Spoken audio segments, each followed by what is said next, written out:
اعوذ باللہ من الشیطان الرجیم، بسم اللہ الرحمن الرحیم۔ مدینہ منورہ سے کوئی 300 کلومیٹر دور حضرت صالح علیہ السلام کی قوم آباد تھی۔ اس قوم کو قوم سمود بھی کہتے ہیں۔ یہ قوم حضرت ہود علیہ السلام کی قوم کے ہم اثر تھے۔ حضرت ہود علیہ السلام کی قوم کو قوم عاد بھی کہتے ہیں۔ چنانچہ قوم صالح یا قوم سمود نے اللہ سے کفر کیا۔ بہت بڑے، لمبے، چوڑے اور طاقتور لوگ تھے۔ انہوں نے پہاڑوں کے اندر اپنے گھر بنا رکھے تھے جو کسی بھی موسمی شدت کا مقابلہ کر سکتے تھے۔ وہ حضرت صالح علیہ السلام کی تبلیغ کے مقابلے میں کہتے، اے صالح، ہمارے عظیم و شان گھروں کو دیکھ، کیا ہم بہت زیادہ طاقت والے نہیں؟ اگر ہمارے مقابلے پر کوئی اور قوم ہے تو ان کو لاؤ ہمارے سامنے۔ لیکن جب انہوں نے اللہ کی نشانی ایک اونٹنی کو مار ڈالا۔ اونٹنی کے قتل کے بعد جب حضرت صالح علیہ السلام نے عذاب کا اعلان کیا تو قیدار بن صالف، جس نے اونٹنی کو قتل کیا تھا، اس نے 8 اوباش اپنے ساتھ لیے اور عذاب سے پہلے رات کو حضرت صالح علیہ السلام اور آپ کے گھر والوں کو قتل کرنے کی سازش کی، مگر اللہ پاک نے اپنے پیغمبر کی حفاظت فرمائی اور بڑے عذاب سے پہلے ہی رات کو قیدار بن صالف اور پارٹی کا پتھر برسا کر خاتمہ کر دیا۔ حضرت صالح علیہ السلام نے اپنی قوم سے فرمایا، 3 دن اپنے گھروں میں فائدہ اٹھا لو، یہ اللہ کا وعدہ ہے کہ جھوٹا نہیں ہوگا۔ تو اللہ پاک نے حضرت صالح علیہ السلام کو اور کچھ لوگوں کو اپنی مہربانی سے بچا لیا۔ اس قوم کو چنگھاڑ نے آ پکڑا۔ وہ اپنے گھروں میں اوندے پڑے رہ گئے۔ فرشتے کی وہ چیخ یا چنگھاڑ اتنی شدید تھی کہ ان کے کلیجے پھٹ گئے اور اپنے گھروں میں پڑے پڑے ہی ہلاک ہو گئے۔ وہ جتنے بھی طاقتور تھے لیکن اللہ سے زیادہ زوراور نہیں ہو سکتے، وہ برتر اور اعلیٰ ہے۔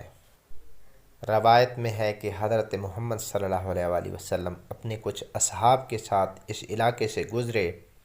حضرت محمد صلی اللہ علیہ وآلہ وسلم کے چہرہ انوار پر اضطراب تھا اور ایسا لگتا تھا کہ وہ جلدی میں ہے۔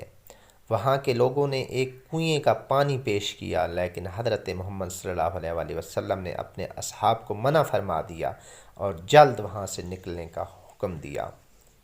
صحابہ نے اضطراب کی وجہ پوچھی تو حضرت محمد صلی اللہ علیہ وآلہ وسلم نے فرمایا، یہاں اللہ کا عذاب نازل ہو چکا ہے۔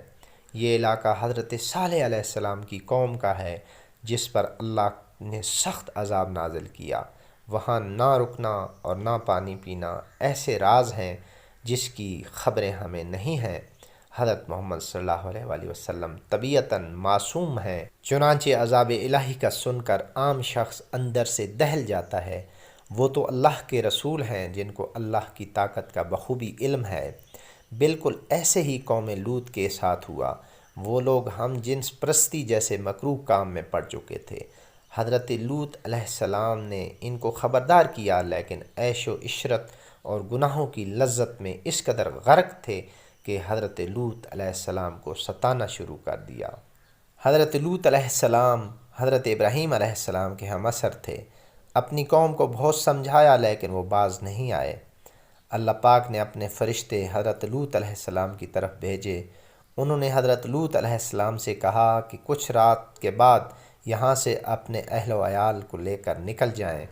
اللہ پاک نے قرآن پاک میں فرمایا ہے کہ ہمارے عذاب کا وقت صبح ہے، اور کیا صبح کچھ دور ہے؟ چنانچہ سحری کے وقت قوم لوط پر اللہ پاک نے آسمان سے پتھروں اور آگ کی بارش کر دی، اور قرآن پاک میں اللہ پاک نے فرمایا کہ ہم نے ان پر تہ بتہ کنکریاں برسائیں اور پوری بستی کو نیچے سے اوپر کر دیا۔ آج جدید سائنس نے اس بات کو ثابت کر دیا ہے کہ جب یہ قوم زمین پر تھی اس وقت برج سنبلہ سے شہاب ثاقبوں کی بارش ہوئی تھی۔ وہ پتھروں کی بارش آگ کے بگولوں کی طرح اس قوم پر نازل ہوئی تھی۔ یہ اپنی دنیا میں مگن تھے۔ ان کی ہڈیوں سے پتہ چلتا ہے کہ انتہائی کربناک عذاب کی زد میں آ گئے تھے۔ حضرت لوط علیہ السلام کی بیوی نے اللہ پاک کے حکم کی خلاف ورزی کی اور مڑ کر پیچھے تباہ ہوتا شہر دیکھنے لگی اور وہیں پتھر کی ہو گئی۔ ان کی باقیات آج بھی بحر مردار کے پاس وادی صدوم میں دیکھی جا سکتی ہیں۔